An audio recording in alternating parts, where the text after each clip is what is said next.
as Kevin Brown from the Fleming Museum explains.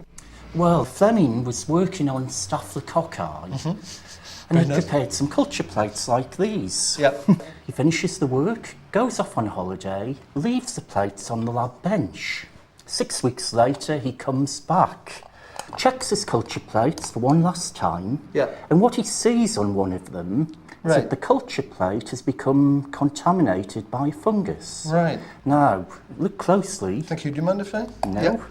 And you can see there's an area basically of dead cells. Yes. Is that right?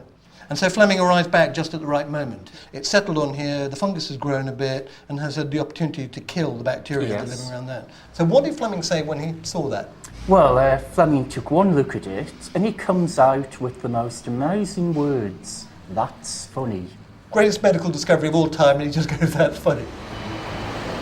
Fleming may have stumbled upon penicillin by accident, but its significance was not lost on him. He'd found something that could destroy bacteria.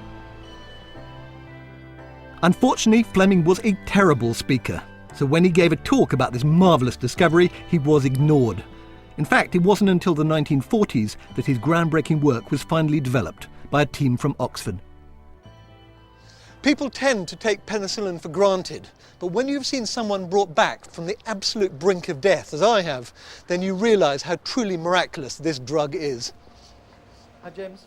Hi there. To demonstrate the power of penicillin, I've come to the University of London to meet Dr. James Sullivan. So what we've done here, we've taken a Petri dish, and onto that Petri dish we've put a layer of bacteria. Do you mind if I pick it up? No problem. So this is like, you know, if I had an infection of the lungs, a nice sort of coating of bacteria. So that's right, yeah. Okay. And then what we're going to do is, onto the surface of this plate, we're going to add a little dot of paper onto which we've soaked some penicillin. And then what we'll do is we'll leave this overnight. Overnight? I don't think I've got till overnight. Okay, here's what I prepared earlier. Great.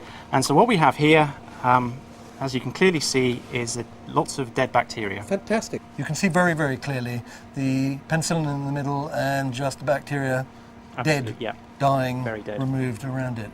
Oh, wow, that is impressive. It's very good, isn't it? It's very completely dead bacteria. Good old penicillin. Alexander Fleming went on to win the Nobel Prize in 1945, and since then his gift to the world has saved the lives of millions, and that is why penicillin is our best British export.